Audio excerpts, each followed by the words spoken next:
In Jewish folklore, the invincible golem was activated by inscribing it with Emth in Hebrew to be an agent of God's truth. When his work was completed, the first letter was erased, so it read as Met, meaning dead or a corpse. Could be an interesting parallel for a story involving an invincible golem acting on God's will. Alright, so I believe that this is the Golem of Prague. From what I've read so far, a certain rabbi was seeking a way to protect his people from protect people from the whims of the unpredictable rulers all the way up at Prague Castle. Which sounds pretty shockingly similar to the situation in One Piece, where Joyboy could have created Emth to protect a certain civilization from the whims of the 20 kingdoms who had absconded to the holy land of Marijois, and would later become the world nobles. According to the tale, this golem was deactivated on Sundays, Sabbath and all that, gets a lovely break. It's a good thing that bad things never happen on Sundays. But one Sunday, a bad thing did happen because they forgot to deactivate the golem. And then it went on a rampage through the city, destroying everything in its path. Again, quite similar to what our Emth did 200 years ago, attacking Marijois. After that point, the golem was deactivated and then plonked in an attic for centuries on end. And again, same thing here. In this case, we needed a whole island to act as the attic, but the Iron Giant has been in storage for 2 centuries. And I should also note that this legend isn't unique to Prague. Apparently, there are similar stories all across Central and Eastern Europe, but everything is pretty on point. This is almost certainly Oda's direct inspiration for Emth, and that fits because Egghead Island as a whole has been quite heavily invested in exploring ideas of faith and taking inspiration from a wide variety of religion and mythology around the world to do so. And to name another Judeo-Christian element, that would of course be the Seraphim. We went over this about a year ago when they were first introduced, but they are the 7 angelic beings charged with guarding the throne, worshipping the Lord, and carrying out assignments on behalf of the god. And now that all 7 of them are back under world government control, that is very much the role they currently serve for the empty throne featuring Emu. And then obviously the idea of Gear 5th and the sun god take inspiration from the various forms of monkey gods available in Asian mythology, most notably the Hindu deity Hanuman, who is directly referenced with Luffy's Bajrang gun attack. I think it's really cool that Oda is drawing from such a wide pool of mythology and theology. Firstly, because it keeps him unpredictable. If he'd stuck to just 1 or 2, then we would probably see a very clear path forward. But it also feels very inclusive and like a great way to bring the world together. Because my experience whenever something like this happens is that I see a ton of excited people in my comments section amazed that Oda is referencing their culture. And I'm really enjoying learning about all of this stuff when it does come up and seeing just how deep the well of inspiration has gone to create One Piece. Just back to Emth though, Oda is not the first mangaka to have made use of this concept. In fact, there's a golem who appears in Shaman King with the word Emth written across its chest, the plans for which were eventually found and a more modern golem was created. And Eiichiro Oda almost certainly knows about this because he's friends with Hiroyuki Takei, the author of Shaman King. In the last video, we flagged that Emth means truth, which is insanely appropriate considering that he currently houses the Den Mushi broadcasting the truth to the world. And I think that we need to show some appreciation for this little guy, because this snail is a world hero, and I think that we should make it an honorary member of the D-Clan. So from here on out, I will be referring to this individual Den Mushi as a DN Mushi. Speaking of though, in my chapter review video, I didn't mention that Vegapunk's message is continuing. And part of the reason why is because he's not really saying much. It's being deliberately obscured to us by Oda. He's not saying anything that's going to make any sense until when and even if we hear the full thing. But in this chapter, he appears to be addressing those who have inherited the will of D and recognizing their particular suffering over the last 8 centuries or so, which makes sense because they've been figures of fate and more or less used as integral pieces to get us to where we are today, often culminating in tragic deaths, but tragic deaths with a big ol' smile. I'm gonna hold off talking about Vegapunk's speech for a bit though. I think it'll definitely be worth going over when we know for a fact that the speech is over. Then we can scour it and fill in all the gaps, but right now it's deliberate vagaries. Almost as if Oda has a censor button on hand every time that Vegapunk is about to say something world-changing. One thing I noticed is Sanji telling Bonnie to follow Captain's orders and her accepting that. One more small point towards her joining, she's accepted Luffy as captain. So this was in reference to Bonnie questioning, why does this Luffy want everyone to hit him? And then Sanji, at least in this translation, says that Captain's orders are absolute, which is very meaningful to Sanji, but a lot less meaningful to Bonnie given that Luffy is not her captain. So this could be a small hint that Bonnie is going to join the crew in some capacity by sneakily referring to Luffy as her captain in advance. Sort of like Oda's very sneaky reference to Nico Robin joining the crew when she took Luffy's straw hat and put it on. It definitely shows us that Bonnie is willing to accept Luffy's command, because after Sanji says that, Bonnie hits Luffy with everything she's got. But in general, I find it very difficult to trust dialogue in One Piece anymore. Sanji could have said something like, "Hey Bonnie, follow what your captain, Monkey D. Luffy, is saying because you're going to become a crew member after this arc." He could have said that and I'd still be skeptical because that is exactly what Yamato did. Yamato's dialogue could not have made it more clear that crew joinage was imminent, and then it didn't happen, so I try not to read too deeply into these sorts of moments anymore. But what I will say is that this was a great moment for Sanji. A lot of my favorite Straw Hat lines come from when they express their faith in Luffy or their faith in one another, because a lot of the time the crew is very comically dysfunctional, so it's always amazing to see the times that they do work together as a flawless team. So I love seeing Sanji carrying out Luffy's ridiculous order without even a microsecond of hesitation. The captain commanded it, and I, the blonde wing, shall carry it out. I don't believe Frankie has or narratively needs haki, but why was the move called impactful strong right when it was just a typical strong right? Probably because saying just strong right would feel a bit underwhelming, because you've got him flanked on either side with Bonnie and Sanji both using these amazing upgrades. Sanji here is using an Ifrit Jamba Hell's memories. And then there's Frankie, who hasn't received an upgrade at all post time skip. And really here he's still using the same sort of attack as he did on Luffy at the beginning of Water 7. So there's got to be a little extra something to make his participation worthwhile. And I want to make this very clear. I love Frankie. I was one of the deluded individuals who was convinced, and I mean convinced, that Egghead Island was going to be a bit of a big deal for him, and I would be 100% for Frankie being a haki user. I just need to see Oda actually do it. Sort of like the Bonnie joining the crew thing, I'm not going to just trust vague dialogue and say,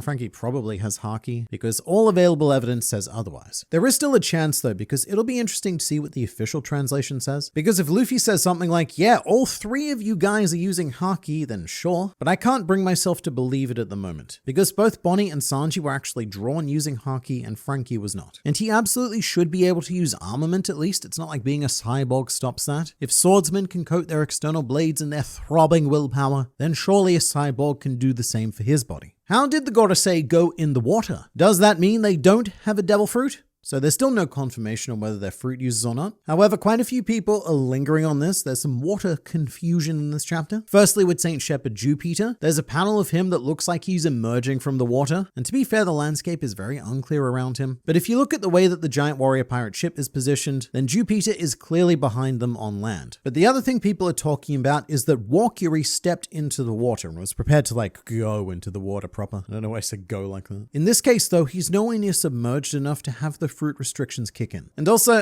One Piece is pretty notoriously unreliable when it comes to the effect that water has on devil fruit users. It should be straightforward. It's not. A great example of which is Sanwan Wolf, who is a devil fruit user and can apparently be up to his chest in water without it really affecting him somehow. The fact that Luffy himself couldn't harm the Boar Elder but the robot could actually caught me off guard. Me too, and there's a bunch of ideas as to why this is. A popular one that I'm seeing is that Emth is made out of sea stone and is thus countering Topman Walkuri's potential devil fruit powers if indeed that is the thing it is they are. I don't know if that's the case though, or at least not fully made of sea stone, because Dr. Vegapunk went inside Emth, and Luffy, Chopper, and Bonnie were all very close to him, so one of them definitely would have noticed if it was sea stone. I will say that the sea stone solution would be a pretty great way to stop Vice Admiral Bluegrass instantly taking command of Emth, because she is right there right now, albeit in a distorted future child form. And maybe that's why she's in the child form. Oda needed an excuse for her to just not completely dominate the situation. Or it could be a scenario where only Emeth's fists are equipped with sea stone, which would be possible because sea stone as a whole originates from Wano and they were part of the whole Ancient Alliance thing. Or it might be something completely out of this world, like a substance only found on the moon, and whatever was used to construct the automata that we see in NL's cover story. But there's endless speculation with this right now. It could even be a completely unique material created by the ancient user of Warpol's devil fruit, like how Warpol ended up creating Warpo metal in the modern day by eating garbage. The most important thing about this to me though, is that if St. Topman Walkuri cannot regenerate his tusk, does that mean that half of his mustache is going to be gone in his human form? Because I would find that absolutely hilarious. Of all the things in the chapter, the last editor's note, "The romance lives on," has to be my favorite line. Okay, so if you're watching this video and you only read the official translation, let me just explain what this is. On the last page of every One Piece chapter published in Weekly Shonen Jump, there is some teaser text placed there by the editors that doesn't get included in the English translation. It's not usually particularly important, like for example, in the last chapter it was 2 warriors running amok, which was in reference to Luffy and Bonnie. It didn't really add anything, it just said the thing that we saw. And I think it gets cut from the official translation because one, yeah, it doesn't usually add too much value, but also I think it's because they prep these chapters as best they can for an immediate volume format release. So they put themselves in a position where they don't have to go back and do too much extra work. But this week is a bit unfortunate because I really like the editor's text that says the romance lives on, because that is of course a reference to Romance Storm, the beginning of Luffy's adventure. But in this case, I think it can also have a double meaning, and it could also be referring to the romance of Joyboy's adventure still living on through the actions of Emth 800 years later. And who knows, it could even go even deeper to the original Sun God Niku's adventure, however many thousands of years ago that was. So on this particular occasion, that was brilliantly written and I think definitely deserves to be highlighted. How TF is Moscato alive? Are we not talking about that?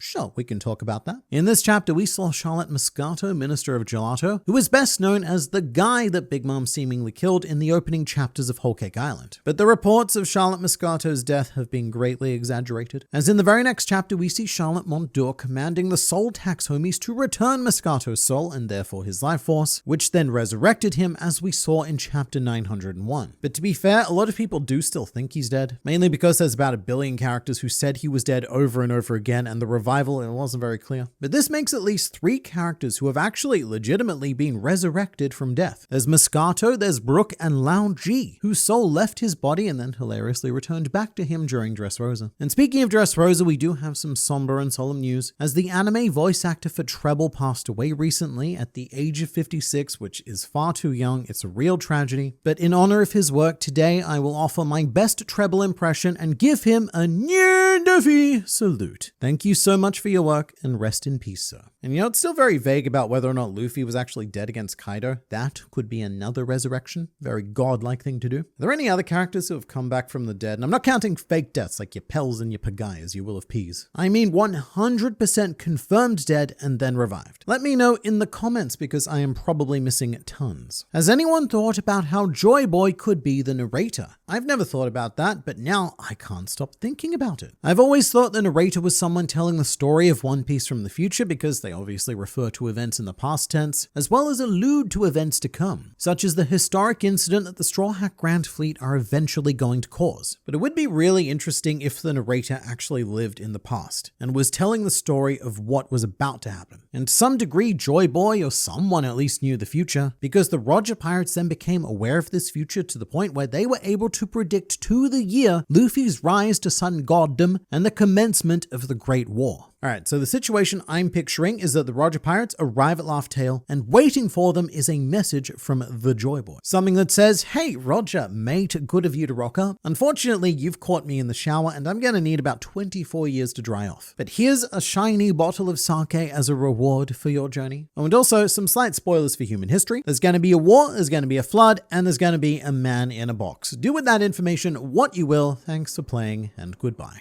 I'm still a little concerned for Odas' health. This is the 3rd chapter with only 13 pages of the normal 16. I really hope he's okay. So this is a real discussion that we should probably have. Chapter 1119 was only 13 pages long, as was 1118. And for reference, a standard chapter in Weekly Shonen Jump is usually more along the lines of 17 to 18. And in the mid to later stages of Egghead, this is perilously close to becoming the new normal. Before Egghead, this was so extraordinary that in 1000 chapters of One Piece, there were only a handful that sat at such a low page count. And this may be a short or even long-term solution to help Oda out here. Reduce a day's worth of strain by reducing the chapter pages every now and then. But I do think that these very constant 13-page installments are starting to have a very noticeable effect in terms of pacing, because combined with the breaks, it does feel like this last stretch of Egghead is taking a long time to play out. I think what really redeems these short chapters are the cameo appearances from all around the world. The slow events happening in front of us are very forgivable to me when we get to catch up with characters like Katakuri and Gaimon, because that's very exciting. And without these cutaways, I think that these chapters would feel painfully slow. And that feeling makes sense because so many of them have been 25% shorter than normal chapters. And when you start adding all of them up, you've got situations where, say, Oda publishes 10 chapters, but they only contain 7.5 chapters worth of content. So as much as it feels like we're racing to the end, One Piece is actually considerably slowing down. We're getting less chapters every year, we're getting longer breaks between the chapters, and the pages per chapter on the weeks that they are released are reduced. But if that's how it needs to be for the sake of Oda, then of course I'm more than happy to go with it. His health always comes first. However, what I'm worried about is what a lot of people have suggested, which is that this is also the effect of Oda overseeing the rest of the One Piece franchise, specifically the live action series. Eiichiro Oda has final say over all major decisions in that project, and those decisions, they take time. And I would personally be a little bit annoyed if the live action started impacting the production of the manga, because the live action is a brilliant gateway for new fans to really get them into the One Piece universe, but the focus should be on the actual story, especially in the final saga. This is the ending. To be clear, I'm not saying that's the case, and also it's not just the live action. There's always some new One Piece product coming out, like the ice skating show or a movie in development, also special magazine stuff to prepare and games and stuff. All of this that Oda is involved in little ways. And honestly, it's probably a combination of everything, including Oda's health, and I think this is a trend that we're going to have to get used to going forward to the end of the manga. And to continue receiving updates on said manga, don't forget to subscribe to this channel for consistent injections of One Piece culture administered directly into your YouTube feeds.